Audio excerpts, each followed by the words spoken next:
Assalamualaikum warahmatullahi wabarakatuh. Alhamdulillahirabbil alamin. Nahmaduhu wa nasta'inuhu wa na'udzubillahi min syururi anfusina wa min sayyiati a'malina. May yahdihillahu fala mudhillalah wa may yudlilhu fala hadiyalah. Asyhadu an la ilaha illallah wa asyhadu anna Muhammadar Rasulullah. Allahumma sholli ala sayyidina Muhammad wa ala ali sayyidina Muhammad. Amma ba'du. Wa qala Allahu ta'ala fi kitabihil karim. A'udzubillahi minasyaitonirrajim. Bismillahirrahmanirrahim. Ya ayyuhalladzina amanu taqullaha haqqa tuqatih wa la tamutunna illa wa antum muslimun. Ya ayyuhalladzina amanu taqullaha wa tandur nafsum ma qaddamat lighad wa taqullaha innallaha khabirum bima ta'malun. Al-ayat sadaqallahul adzim. Ya, selamat datang kembali di channel kami, yaitu Fikih Nafi'i. Di pembahasan-pembahasan yang sebelumnya kita telah banyak sekali membahas materi terkait tentang agama Islam. Pada pembahasan kali ini kita akan membahas sebuah poin penting, sebuah tema penting yang akan kami angkat pada materi hari ini adalah kita akan membahas tentang kafir. Dan jangan sekali-kali kamu mudah mengatakan kafir kepada orang lain. Jadi itu tema yang akan kita bahas untuk pertemuan kali ini, wahai teman-temanku sekalian. Wahai teman-temanku sekalian, akhwat dan ikhwan sekalian, kita sebagai orang yang mengaku beragama Islam, kita tidak boleh memberikan atau menghujat orang lain dengan cap yang buruk. Seperti yang kita ketahui, seperti yang sudah diberitakan, banyak sekali orang-orang di luar sana, golongan-golongan di luar sana yang suka mengkafirkan orang lain atau disebut dengan takfiri.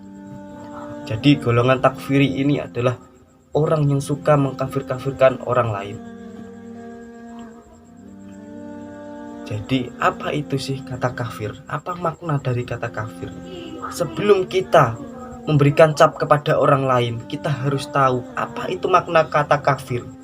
Jadi kita di sini harus berhati-hati dalam menggunakan kata atau memberikan kata kepada orang lain. Jadi mari kita belajar bersama-sama, apa sih makna kafir, wahai teman-temanku?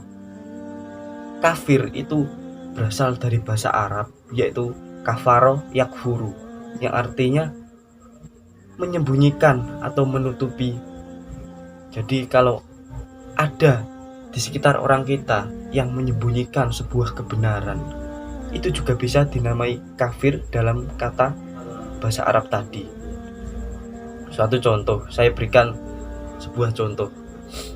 Ketika ada orang yang mencuri, lalu kita mengetahuinya, dan orang mencuri itu dengan sengaja ingin menyakiti orang lain, akan tetapi kita mengetahui hal itu, lalu kita menyembunyikan kebenaran itu di kalangan para masyarakat, dan kita malah membela orang tersebut, maka kita secara bahasa bisa dikatakan kafir.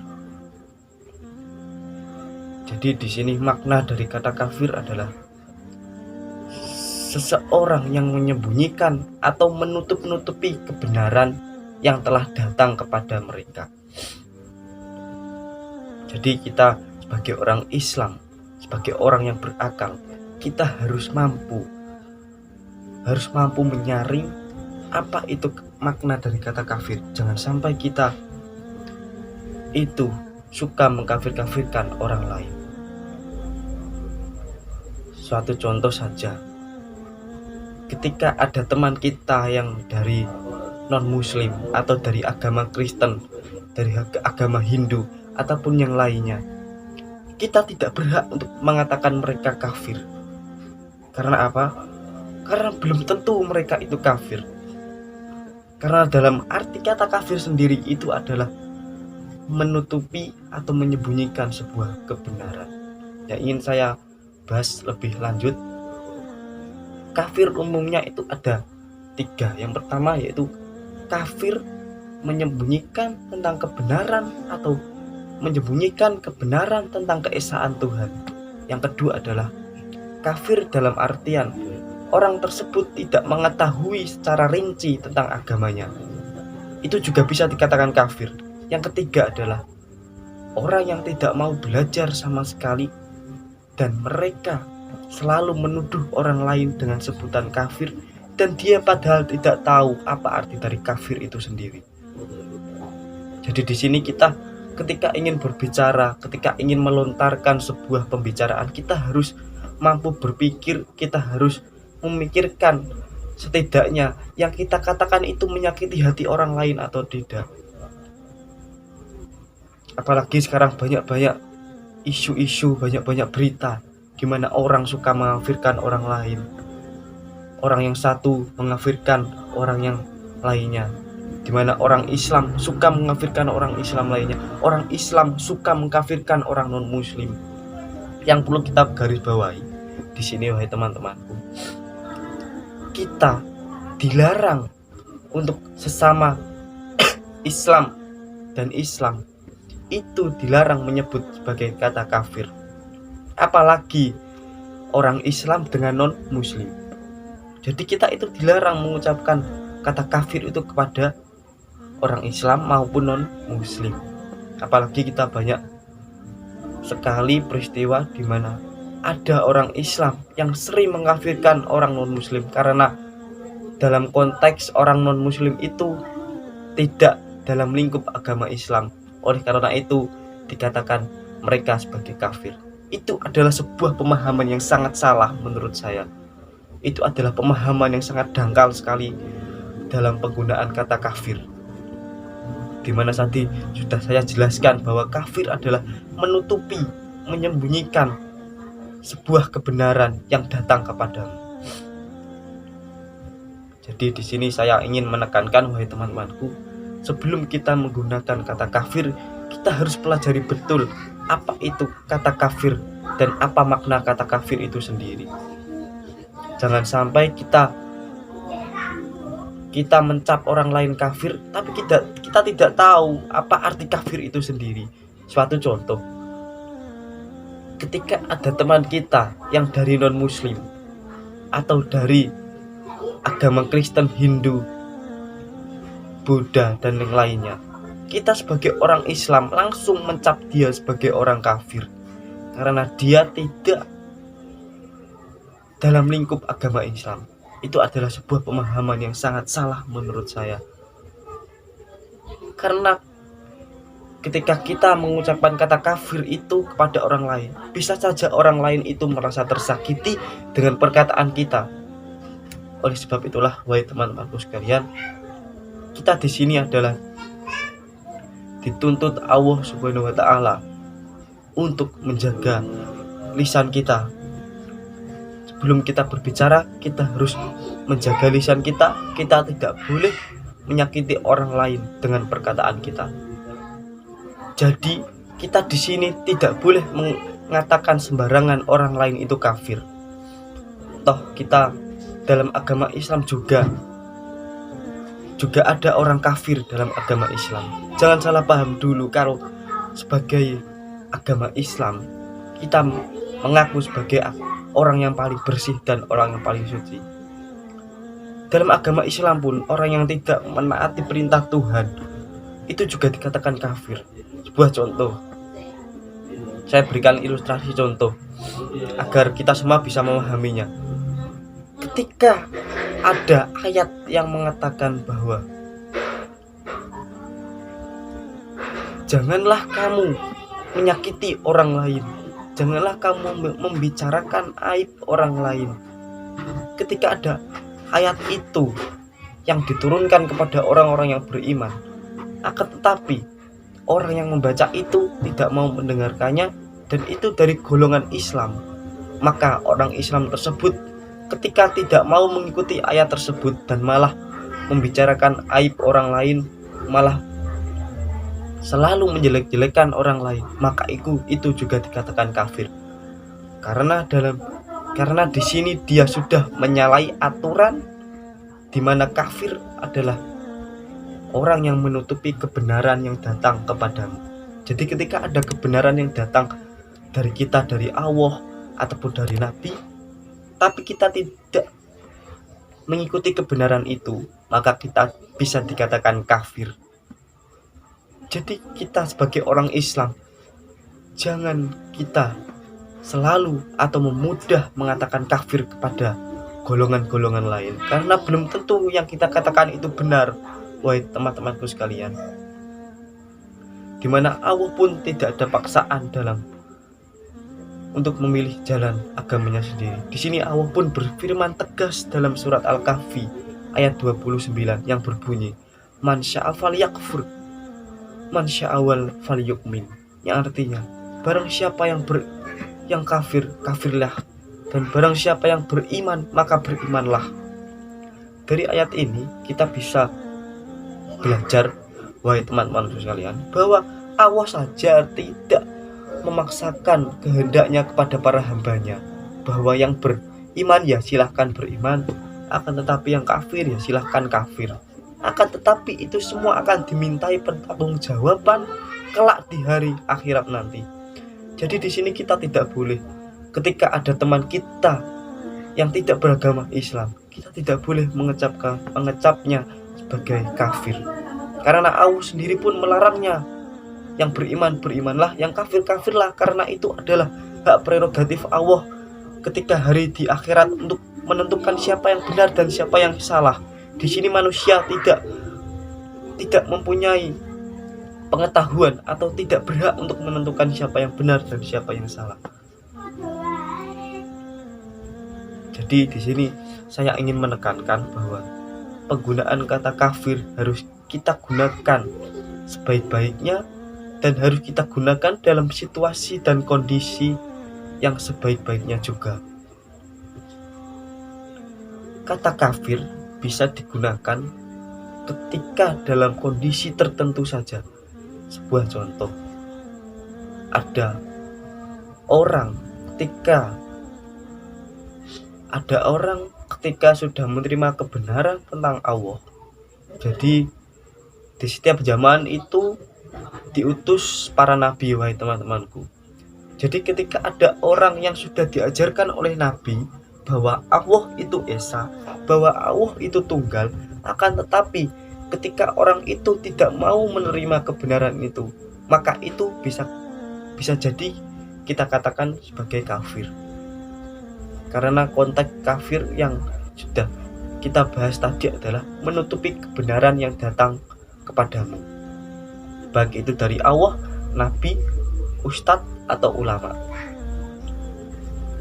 Jadi kalau ada orang yang ketika menerima kebenaran bahwa Allah itu esa, bahwa Allah itu Tuhan yang tidak ada yang setara dengan dia, akan tetapi dia malah mengingkari kebenaran itu dan dia tahu akan hal itu, maka itu bisa dikatakan kafir.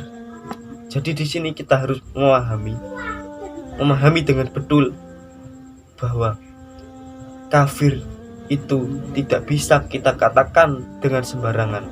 Kita harus menempatkan posisi pada tempatnya, wahai teman-temanku sekalian.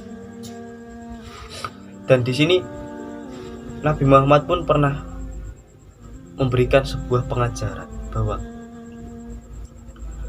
segolongan orang, dulu Nabi pernah berkata begini, segolongan orang yang mengatakan golongan lain itu kafir, dan bahkan mereka sendiri tidak mengetahui apa arti dari kafir itu sendiri, maka bisa jadi Tuhan atau Allah mencap orang itu sebagai kafir.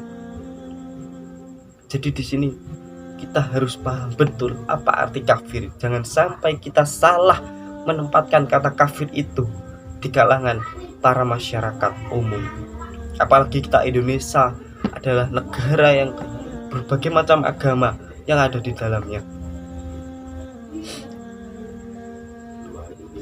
Imam Al-Ghazali pun pernah berkata, wahai teman-temanku, ketika ada orang yang kekufurannya itu mencapai 99%, maka kita tidak berhak untuk mengatakan orang itu sebagai sebutan kafir, karena bisa jadi sisa dari 1% itu belum membuktikan bahwa orang itu kafir yang dikatakan kafir sejati.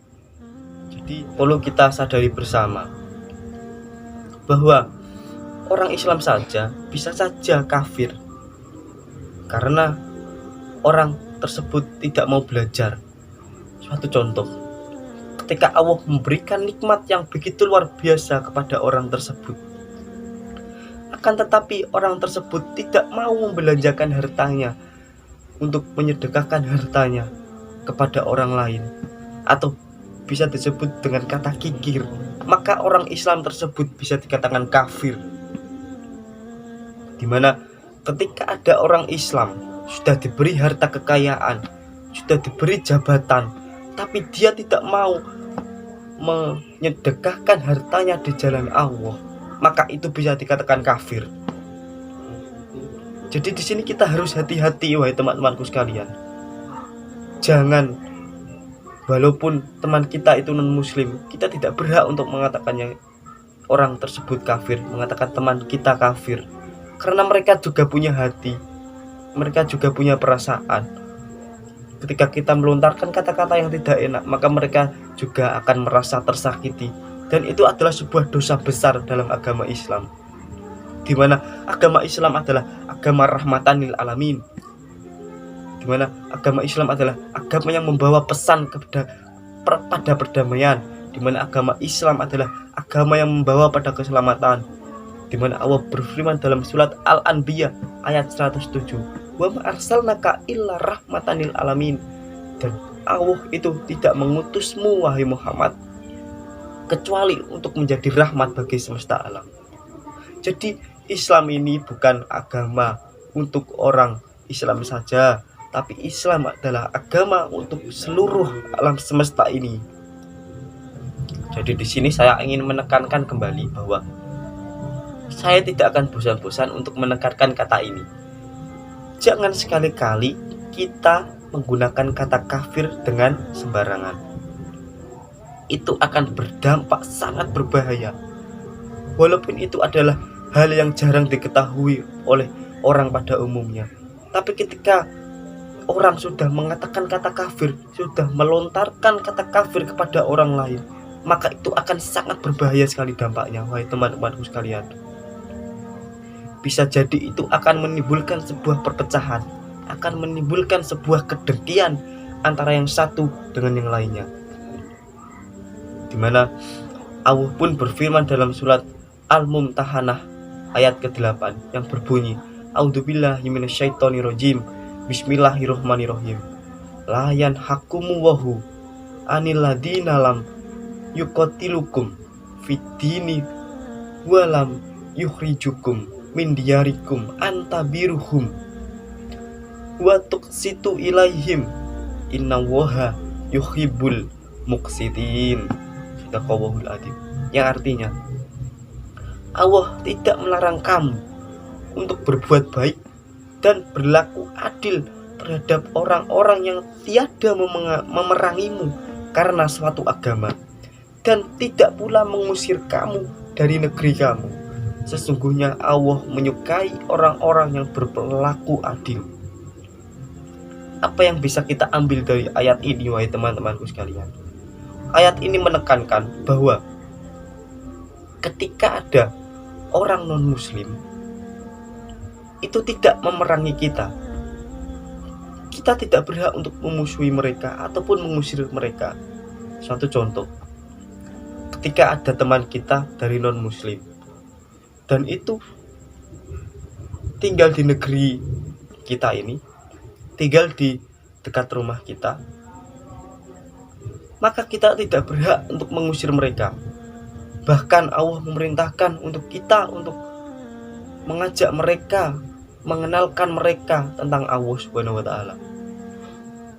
Akan tetapi kita tidak boleh memusuhi mereka atau bahkan mengusir mereka. Itu adalah ayat dari Al-Mumtahanah ini, dimana dulu pada zaman Nabi juga pernah ada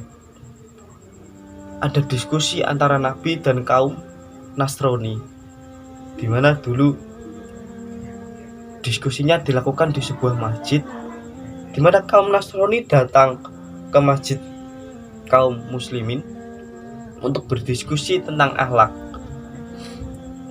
dan akidah, dimana pada saat itu Allah menjanjikan perjanjian kepada kaum Nasrani dengan nama perjanjian Najran, dimana salah satu isi dari perjanjian Najran itu adalah bahwa Rasulullah akan melindungi orang Nasrani tersebut ketika orang Nasrani tersebut membutuhkan bantuan kaum muslimin. Jadi pada diskusi tersebut menghasilkan sebuah perjanjian, di mana Rasulullah pun berjanji akan melindungi orang Nasrani ketika Nasrani tersebut dalam bahaya ataupun dalam sebuah situasi atau kondisi yang tidak diinginkan. Jadi dari kisah Rasul tadi kita bisa belajar bahwa kita harus menganggap semua itu saudara kesemanusiaan kita tanpa membedakan agama kita. Dalam Al-Kafirun sendiri pun sudah dijelaskan bahwa lakum dinukum waliyadin, untukmu agamamu dan untukku agamaku, bahwa itu tidak menjadi sebuah hal untuk menjadikan kita sebagai orang yang bermusuhan. Jadi berbeda agama itu sudah biasa, itu sudah kehendak Tuhan. Kita tidak bisa melawan kehendak Tuhan itu. Dalam surat Yunus sendiri dijelaskan bahwa jika Allah mau, maka Allah akan menjadikan kamu itu satu umat saja. Akan tetapi Allah tidak mau, dan itulah ujian manusia, ujian kita hidup di dunia, wahai teman-temanku sekalian. Jadi dalam penjelasan yang terakhir ini, marilah kita sama-sama mengoreksi diri kita. Jangan sampai kita melontarkan kata-kata yang tidak enak kepada orang lain, apalagi dengan teman-teman kita yang non-muslim. Mungkin kita bisa memberikan wawasan-wawasan yang positif kepada mereka tanpa kita menyakiti hati mereka, karena Allah pun sudah menjelaskan, man syaa falyakfur wa man syaa falyukmin. Yang kafir ya kafirlah, yang mukmin atau yang beriman yang berimanlah. Itu adalah kehendak Allah Subhanahu wa taala. Allah memberikan kebebasan, lalu apa hak kita untuk melarang orang lain itu? Itulah yang perlu kita sadari bersama, wahai teman-teman sekalian. Ya mungkin itu saja yang bisa dapat kami sampaikan. Semoga ini bisa bermanfaat bagi semuanya. Kami di sini tidak bermaksud apa-apa. Kita adalah manusia biasa yang luput dari dosa, yang tidak pernah luput dari dosa. Jadi kita harus sadar bahwa manusia itu tempatnya salah. Kita jangan pernah merasa diri kita paling benar sendiri, tapi merasalah diri kita yang paling bersalah dari orang lain. Maka itu akan membuat kedamaian di dalam diri dan hati kita masing-masing. Demikian, apabila ada salah kata kami mohon maaf. Wassalamualaikum warahmatullahi wabarakatuh.